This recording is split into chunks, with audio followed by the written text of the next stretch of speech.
स्वागत है आप सभी लोगों का। नमस्कार सभी को।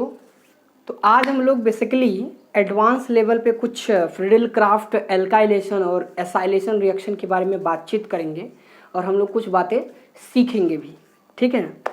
तो शुरू करते हैं, आसान सा पोर्शन है। चलिए, कॉन्सेप्ट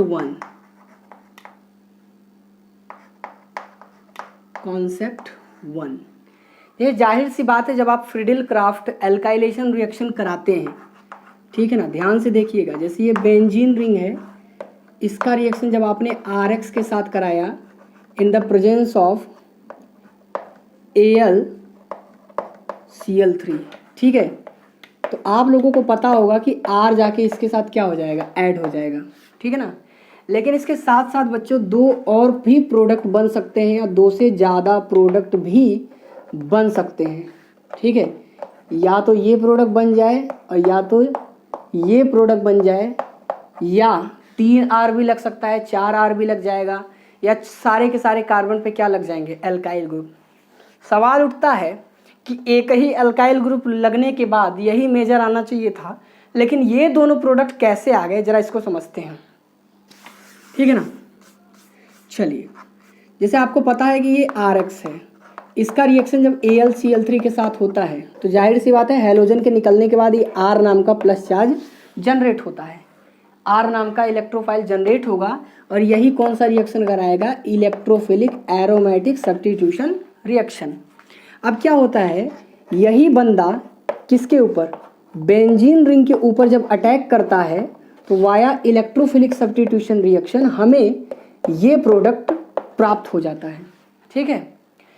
अच्छा, अब ऐसा समझिए कि सिर्फ एक ही एल्काइल हैलाइड नहीं है अपने पास। आप ऐसा मान के रखिए कि लाखों करोड़ों एल्काइल हैलाइड है, क्योंकि एक मोल में 6.022 इंटू 10⁻23 पार्टिकल्स मौजूद होते हैं। और मान लीजिए एक मोल बेंजीन रिंग भी है, मतलब लाखों करोड़ों हैं। अब क्या होगा, एक और R प्लस चार्ज जनरेट होगा, एक और R प्लस चार्ज जनरेट होगा। लाखों करोड़ों हो रहे हैं, लेकिन मैं 1 बाई 1 समझा रहा हूँ। अब जब ये R प्लस चार्ज जनरेट होगा तो इसके पास चॉइस रहता है, ये बोलता है कि मैं इस बेंजीन पे अटैक करूं या फिर ये जो प्रोडक्ट बना है मैं इस पर अटैक करूं। इन दोनों पे R प्लस क्या हो जाएगा, फंस जाएगा। अब ध्यान से सुनिएगा, rate of electrophilic aromatic substitution reaction depend on electron density on benzene. जाहिर सी बात है, जो इलेक्ट्रोफिलिक एरोमेटिक सब्स्टिट्यूशन रिएक्शन होता है उसकी रफ्तार इस बात पे डिपेंड करती है कि कौन से बेंजीन पर इलेक्ट्रॉन डेंसिटी ज़्यादा है। ये जो R नाम का ग्रुप होता है बच्चों, ये hyper conjugation and inductive effect, इन दोनों इफेक्ट के through electron density benzene ring पर क्या करेगा, बढ़ा देगा।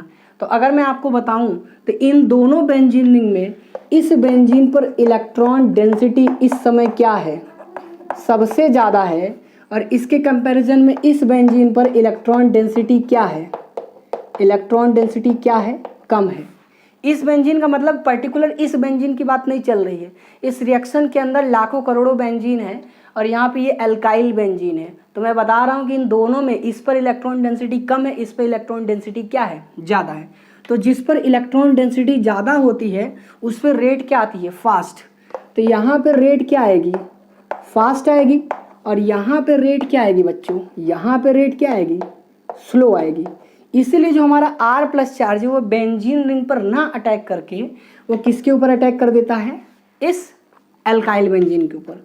तब बच्चों हमें टोटल दो टाइप के क्या मिल सकते हैं, प्रोडक्ट। एक तो ये ऑर्थो वाला मिलेगा और एक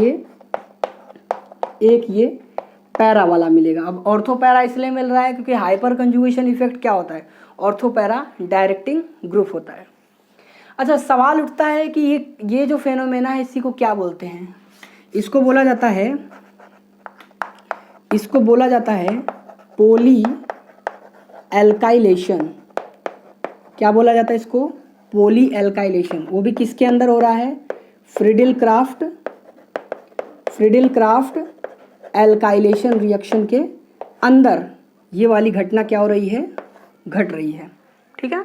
तो कभी भी अगर आपसे ये पूछा जाए कि क्या फ्रीडल क्राफ्ट एल्काइलेशन रिएक्शन में कभी भी पॉली एल्काइलेशन पॉसिबल है, तो आपको बोलना है हाँ बिल्कुल पॉसिबल है। क्यों पॉसिबल है? क्यों पॉसिबल है? क्योंकि मैं यहाँ रीजन लिख रहा हूँ, after first alkylation electron density on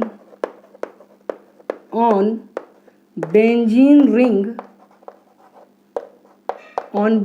ring increases। Electron density benzene ring पे क्या हो जाती है? बढ़ जाती है। तो अगर जाहिर सी बात है इलेक्ट्रॉन डेंसिटी बढ़ेगी, therefore rate of product increases. Product का रेट क्या हो जाता है? बढ़ जाता है। किसके तरफ? इलेक्ट्रोफिलिक एरोमेटिक सब्स्टिट्यूशन रिएक्शन के तरफ, ठीक है ना।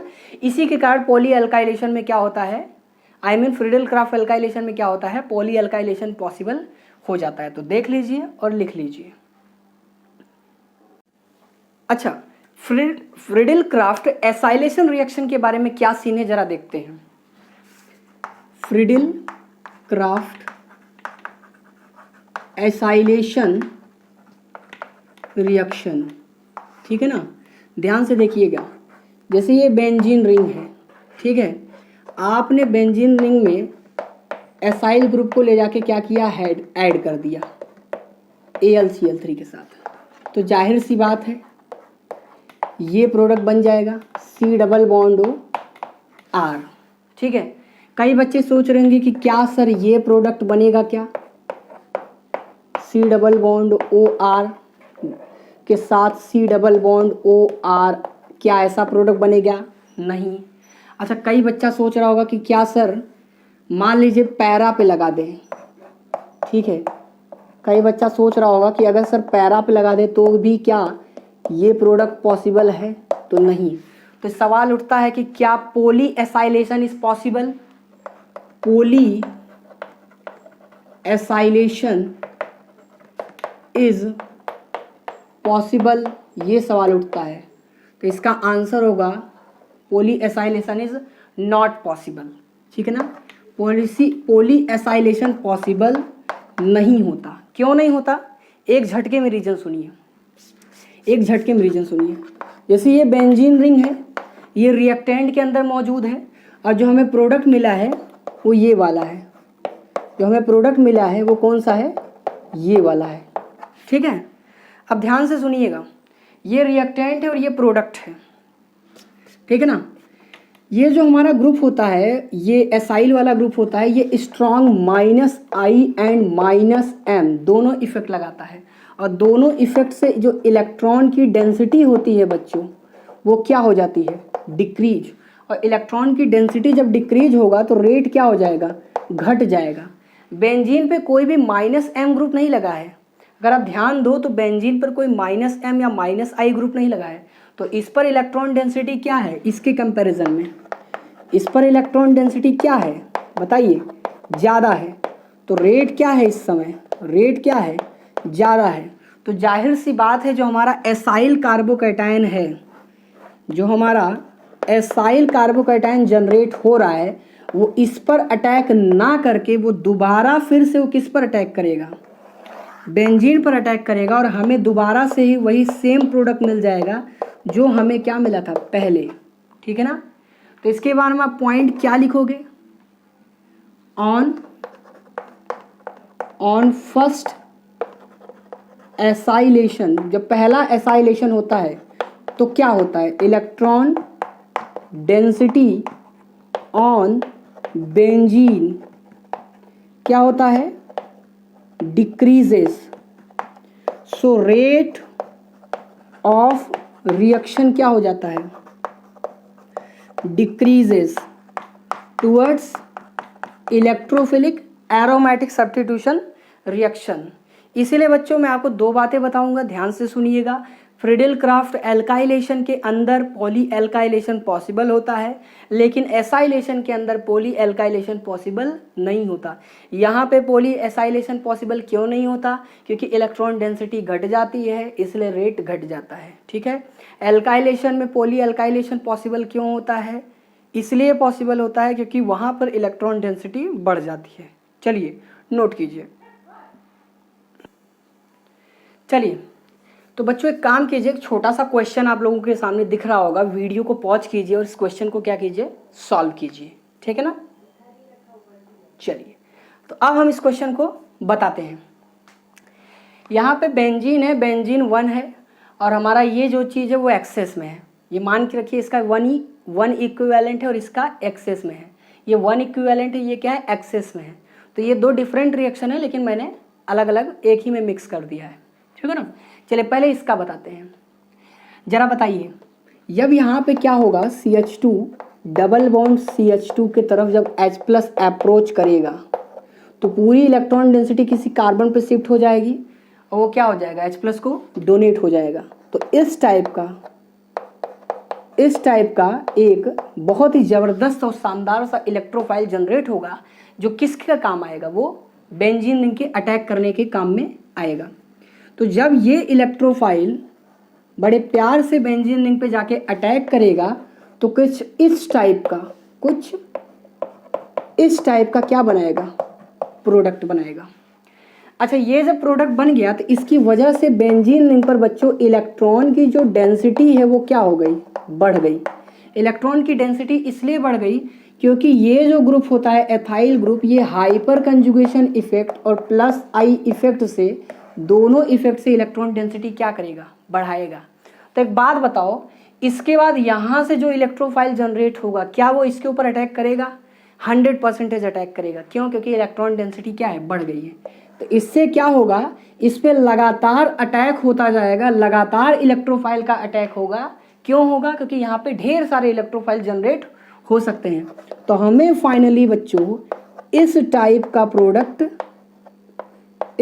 का प्रोडक्ट मिलेगा, C2H5 ये प्रोडक्ट मिलेगा।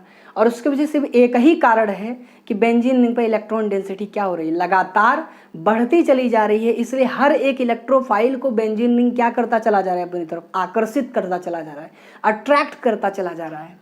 लेकिन यहाँ पे ध्यान दीजिएगा, यहाँ पे CH3 C double bond O इस टाइप का इलेक्ट्रोफाइल जनरेट होगा और जब ये बेंजीन रिंग की तरफ अप्रोच करेगा तो ये वाला प्रोडक्ट बनेगा बच्चों, C double bond O CH3। ठीक है, अब उसके बाद क्या होगा, जब यहाँ से दूसरा इलेक्ट्रोफाइल जनरेट होगा CH3 C double bond O plus charge, तो ये देखा गया है कि ये जो ग्रुप होता है, ये group -M and -I effect से इलेक्ट्रॉन की जो डेंसिटी है वो क्या कर दिया, डिक्रीज कर दिया। तो अगर इलेक्ट्रॉन की डेंसिटी डिक्रीज हो जाएगी तो रेट क्या होगा, यहाँ पे डिक्रीज हो जाएगा। यहाँ पे तो बढ़ रहा है इलेक्ट्रॉन डेंसिटी, तो यहाँ पे रेट क्या हो रहा है, बढ़ रहा है। इसका मतलब अब यहाँ पे अगर आप चाहते हो कि कोई और इलेक्ट्रोफाइल ऐड हो जाए तो इट इज़ इम्पॉसिबल, क्यों? क्योंकि इलेक्ट्रॉन डेंसिटी क्या हो रही है, डिक्रीज हो रही। तो यहाँ पे मेजर प्रोडक्ट कौन सा बनेगा बच्चों, ये वाला, और यहाँ पे मेजर प्रोडक्ट कौन सा बनेगा, ये वाला। तो this is poly alkylation and this is monoacylation. इसके अंदर सिर्फ एक ही एसाइल ग्रुप जुड़ेगा, लेकिन इसके अंदर बहुत सारे एल्काइल ग्रुप जुड़ेंगे। ठीक है, नोट कीजिए। चलिए, तो उम्मीद है आप लोगों को कॉन्सेप्ट 1 जो है वो अच्छे से समझ में आया होगा। थोड़ा सा ब्राइटनेस बढ़ा दूं। कंसेप्ट 1 अच्छे से समझ में आया होगा। अब आगे बढ़ते हैं कंसेप्ट 2।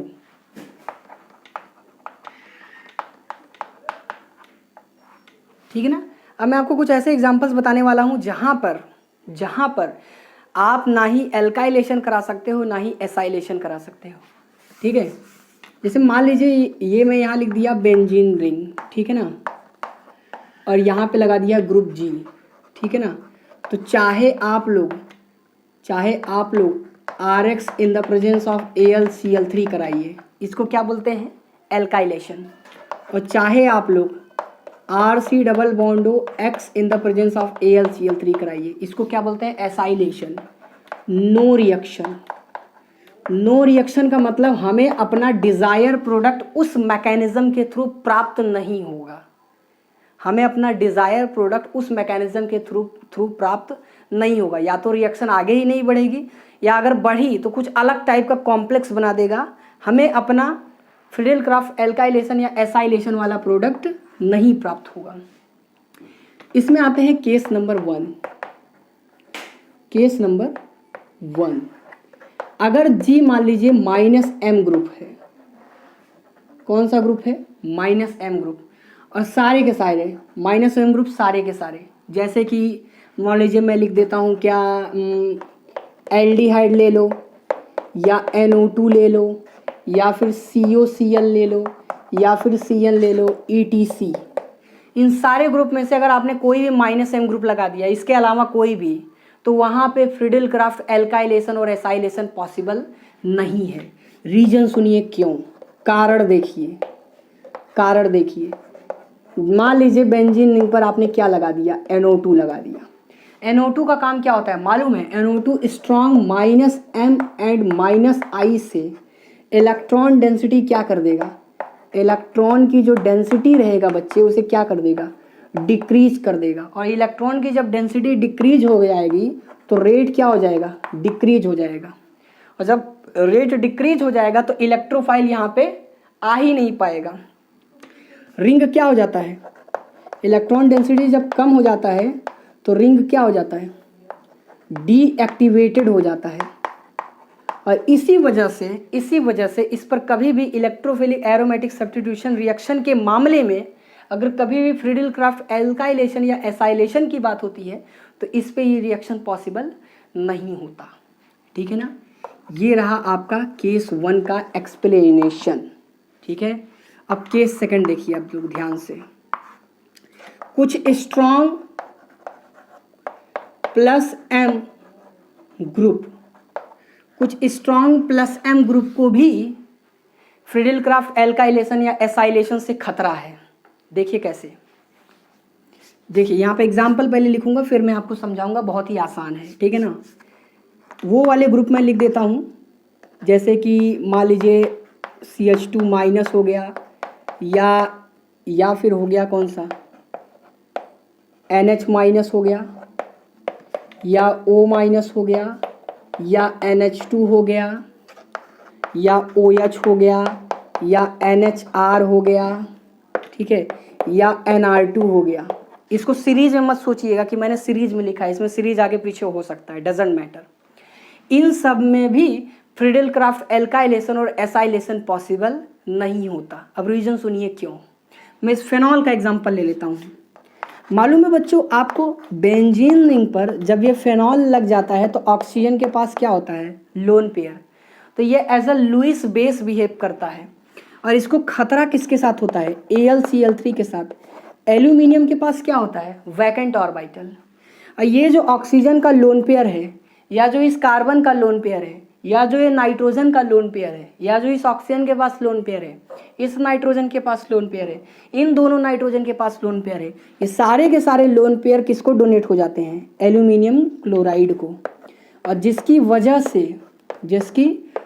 से एक इस टाइप का, ध्यान से देखिएगा, एक इस टाइप का कोऑर्डिनेशन बॉन्ड बन जाता है OH-AlCl3, और यहाँ एल्यूमिनियम पे माइनस चार्ज आ जाता है और ऑक्सीजन पे प्लस चार्ज आ जाता है।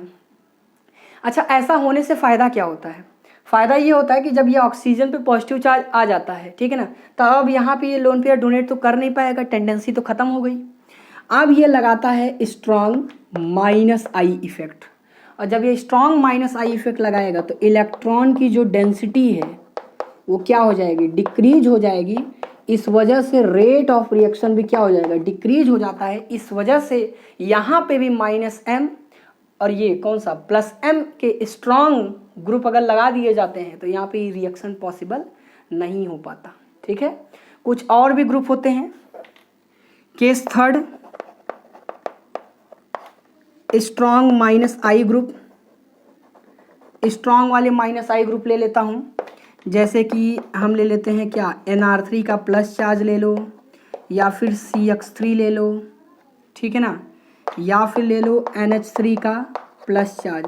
ये सारे स्ट्रॉन्ग माइनस आई वाले ग्रुप होते हैं। तो ये तीनों के तीनों ग्रुप, या कुछ और भी हैं जो इलेक्ट्रॉन डेंसिटी को बेंजीन रिंग से बिल्कुल घटा देते हैं, या पूरी की पूरी बेंजीन रिंग को क्या कर देते हैं, डीएक्टिवेट। तो यहाँ पे भी फ्रिडल क्राफ्ट हमारा एल्काइलेशन और एसाइलेशन रिएक्शन पॉसिबल नहीं हो पाता, ठीक है ना।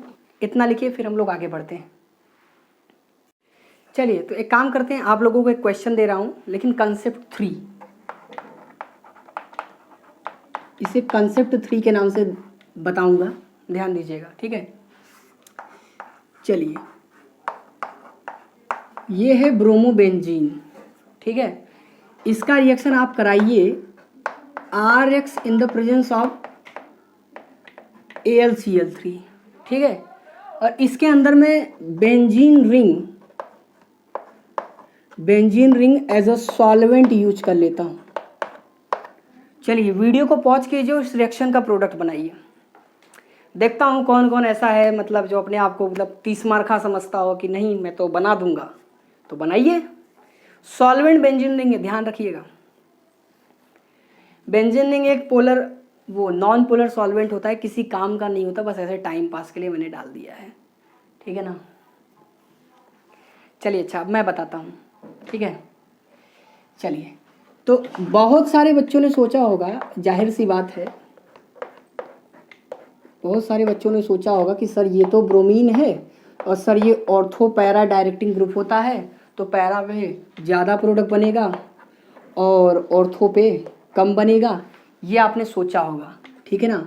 ये आपका है एक्सपेक्टेड प्रोडक्ट, बट ओरिजिनल में ये दोनों प्रोडक्ट नहीं बनते हैं।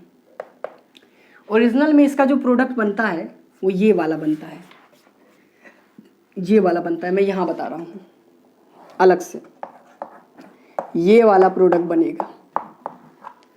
This is major product. अच्छा, सवाल उठता है कि सर ये कैसे हुआ, ये कैसे हो गया।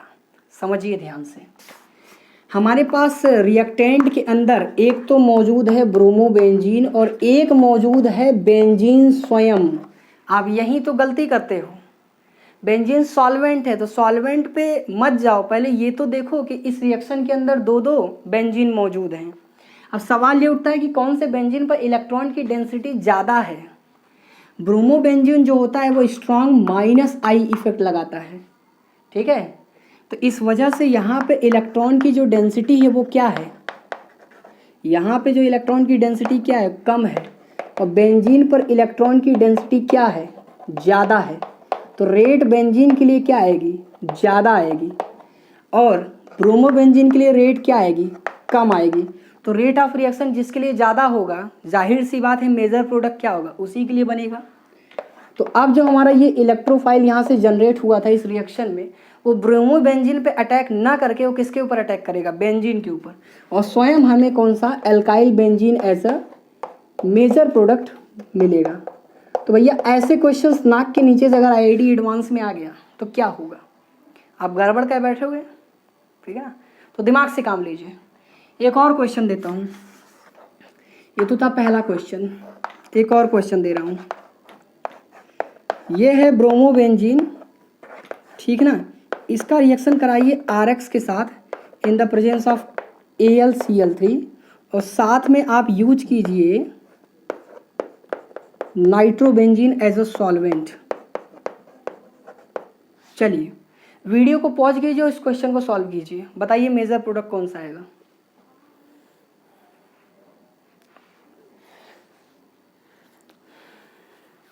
चलिए, अब मैं बता रहा हूँ, आपने वीडियो को पॉज करके सॉल्व कर लिया होगा, उम्मीद है। चलिए मैं बताता हूँ। कई सारे बच्चे सोच रहे होंगे कि सर ब्रोमोबेंजीन पर अटैक करेगा कि नाइट्रोबेंजीन पर अटैक करेगा। जाहिर सी बात है, इस क्वेश्चन को देखने के बाद आपके दिमाग में ये ख्याल आना आम बात है। अब ध्यान से सुनिएगा, ब्रोमोबेंजीन में क्या होता है, ये जो ब्रोमीन होता है ये सिर्फ और सिर्फ माइनस आई इफेक्ट लगाकर इलेक्ट्रॉन डेंसिटी को क्या करेगा, डिक्रीज करेगा। लेकिन NO2 तो सबका बाप है, NO2 माइनस आई तो लगाता ही लगाता है, साथ में एक स्ट्रॉन्ग इफेक्ट भी लगाता है जिसका नाम है -m इफेक्ट। तो ये जो है वो -m एंड -i इफेक्ट से क्या लगा रहा है, इलेक्ट्रॉन विड्रॉइंग इफेक्ट, ठीक है ना। तो नाइट्रोबेंजीन पर इलेक्ट्रॉन डेंसिटी क्या होती है, सबसे ज़्यादा कम। तो भैया नाइट्रोबेंजीन पे तो सवाल ही नहीं उठता कि हमारा जो यहाँ से निकलने वाला इलेक्ट्रोफाइल है वो नाइट्रोबेंजीन पर अटैक कर दे, ठीक है ना। वो कहाँ अटैक करेगा, ब्रोमोबेंजीन पर। और अगर ब्रोमोबेंजीन पर अटैक किया तो जाहिर सी बात है मेजर प्रोडक्ट कौन बनाएगा, ब्रोमोबेंजीन वाला, ठीक है ना। ब्रोमोबेंजीन वाला क्या बनाएगा, मेजर प्रोडक्ट। तो एक R यहाँ आएगा, एक R यहाँ आएगा, दो बनेंगे। ये माइनर बनेगा क्योंकि ऑर्थो पर है, ये मेजर बनेगा क्योंकि ये कहाँ है, पैरा पे। अच्छा एक बात बताइए, यहाँ पे हमें ये प्रोडक्ट मिल गया ब्रोमोबेंजीन वाला, मेजर और माइनर, लेकिन यहाँ नहीं मिला।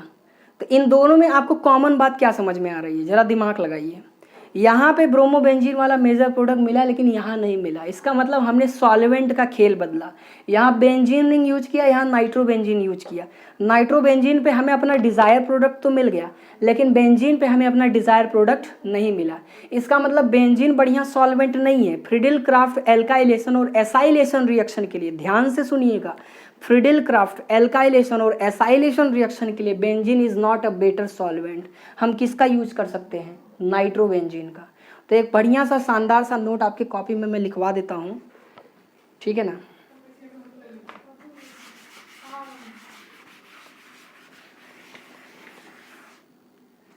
ठीक है,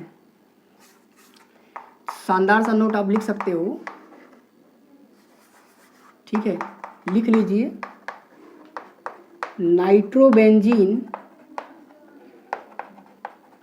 can be used as solvent in Friedel-Crafts reactions, ठीक है। फ्रीडल-क्राफ्ट के रिएक्शंस में आप लोग इसका एज अ सॉल्वेंट क्या कर सकते हैं, यूज कर सकते हैं। इतना लिखिए, फिर हम लोग आगे बढ़ते हैं। चलिए, तो आप लोगों के सामने क्वेश्चन दिख रहा है, मैंने यहाँ पहले से ही लिख दिया है कंसेप्ट फोर्थ। अब मैं चौथा और लास्ट कंसेप्ट डिस्कस करने वाला हूँ। यहाँ पे आपको एक रिएक्शन दिख रहा है जिसमें आपके पास यही एक है, 1 इक्विवेलेंट एनहाइड्रस Cl का यूज किया है, बेंजीन रिंग है। ये सिर्फ 1 इक्विवेलेंट है। आप लोग वीडियो को पॉज कीजिए और बताइए कि कौन सा प्रोडक्ट बनेगा, ठीक है ना। चलिए, मैं आपको यहाँ पे 2 आंसर्स बता दे रहा हूँ, आपको बताना है दोनों में मेजर कौन सा बनेगा और माइनर कौन सा बनेगा, ठीक है ना। एक तो मैं आपको बता रहा हूँ कि मान लीजिए आपने अगर डिसाइड किया कि सर मेरा ये प्रोडक्ट बन रहा है, कुछ बच्चों का हो सकता हो कि ये प्रोडक्ट आ रहा हो आंसर में, 1 2 3,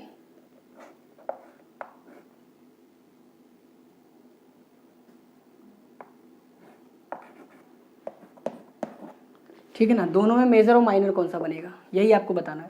ये C डबल बॉन्ड हो Cl है, ठीक है। काउंट कर लेता हूँ, 1 2 3 1 2 3 1 2 3, हाँ ठीक है। बताइए मेजर और माइनर कौन सा बनेगा, कंसेप्ट फोर्थ है, याद रखना। अच्छा, अब आपके दिमाग में ख्याल आ रहा होगा कि सर AlCl3 तो है, ध्यान से समझिए। सर जब क्लोरीन का लोन पेयर अटैक करेगा तो यहाँ पे कार्बोकैटायन बनेगा, तो इस हिसाब से हमें एक प्रोडक्ट मिल जाएगा। सर कौन सा, अगर मान लीजिए ये क्लोरीन लोन पेयर के फॉर्म में बाहर गया अपना इलेक्ट्रॉन डेंसिटी लेकर, तो यहाँ पे प्लस आ जाएगा, तो ये प्रोडक्ट बनेगा फ्रीडल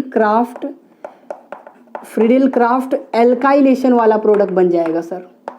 और मान लीजिए अगर ये क्लोरीन बाहर गया तो सर फ्रीडल क्राफ्ट एसाइलेशन वाला प्रोडक्ट प्राप्त हो जाएगा। तो सवाल उठता है कि कौन मेजर बनेगा, कौन सा माइनर। तो मैं पहले आपको आंसर बता देता हूँ, ये मेजर बनेगा और ये वाला माइनर बनेगा। अब ध्यान से सुनिए, अगर एक ही मॉलिक्यूल में फ्रीडल क्राफ्ट एसाइलेशन और एल्काइलेशन दोनों के कंडीशन आ गए हों, यहाँ पे एक ही मॉलिक्यूल के अंदर एल्काइलेशन और एसाइलेशन दोनों अगर आ गए हों, तो याद रखिएगा रेट के बारे में बात करें तो फ्रीडल क्राफ्ट एसाइलेशन का जो रफ्तार होता है वो फ्रीडल क्राफ्ट एल्काइलेशन से क्या होता है, ज़्यादा। अब आपके दिमाग में आ रहा होगा कि सर ये कैसे आपने बोल दिया, आप इस पॉइंट पर, इस कंक्लूजन पे डायरेक्ट कैसे पहुंच गए। मुझे इसके पीछे कारण चाहिए कि फ्रीडेल क्राफ्ट एसाइलेशन की रफ्तार एल्काइलेशन से फास्ट क्यों होती है। तो सिंपल सा बहुत ही आसान सा एग्जांपल मैं आपको दे रहा हूँ, ठीक है। यहाँ से जब क्लोरीन बाहर जाएगा, यहाँ से जब क्लोरीन बाहर जाएगा, ठीक है ना, तो Cl C double bond O, ये वाला कार्बोकैटायन बनेगा, ठीक है ना। और अगर यहाँ से क्लोरीन बाहर जाएगा, ठीक है, C डबल बॉन्ड O, ये वाला कार्बोकैटायन बनेगा, ठीक है ना। ये जो कार्बोकैटायन है इसके पास अगर मैं अल्फा हाइड्रोजन को काउंट करूं तो इसके पास अल्फा हाइड्रोजन की संख्या क्या है, 2 है। अगर आप इस कार्बन का ऑक्टेट काउंट करोगे, ठीक है ना, तो इसका ऑक्टेट आएगा कितना, इसके पास लास्ट सेल में कितने इलेक्ट्रॉन है, 6। मतलब ऑक्टेट क्या है, ऑक्टेट क्या है, इनकम्प्लीट है। मतलब ये जो कार्बोकैटायन है वो क्या है, लेस स्टेबल है। अब जरा यहाँ ध्यान दो, ऑक्सीजन के पास क्या है, लोन पेयर है। जब ये लोन पेयर इस कार्बोकैटायन पे अटैक करेगा तो वाया बैक बॉन्डिंग यहाँ पे ट्रिपल बॉन्ड बन जाएगा और यहाँ पे एक इस टाइप का दूसरा रेजोनेंट स्ट्रक्चर फॉर्म होगा जहाँ पे इस कार्बन का ऑक्टेट क्या हो चुका है, कंप्लीट। टोटल 1 इलेक्ट्रॉन और ऑक्टेट क्या हो गया है, कंप्लीट हो गया है। तो आप लोग खुद बताइए दोनों में से कौन सा कार्बोकैटायन ज़्यादा स्टेबल है। यहाँ पे ऑक्टेट इनकम्प्लीट है और जिसका ऑक्टेट इनकम्प्लीट होता है वो क्या होता है, लेस स्टेबल। और जिसका ऑक्टेट कंप्लीट होता है वो क्या होता है, मोर स्टेबल। तो जाहिर सी बात है जो स्टेबल रहेगा वही सबसे पहले बनेगा और जो सबसे पहले बनेगा वही सबसे पहले क्या बनाएगा, प्रोडक्ट बनाएगा। तो ये कार्बोकैटायन क्या है, फास्ट है, सबसे पहले बनेगा। तो एसाइलेशन की रफ्तार एल्काइलेशन से क्या होगी, ज़्यादा होगी, इसलिए एसाइलेशन वाला मेजर बनाएगा और एल्काइलेशन वाला माइनर बनाएगा। तो आज के लिए हम लोग बस इतना ही करते हैं। एक लेक्चर और आएगा फ्रीडेल क्राफ्ट एल्काइलेशन और एसाइलेशन के ऊपर, हम उसके ऊपर मिक्स क्वेश्चंस को डिस्कस करेंगे, ठीक है। तो धन्यवाद बच्चों।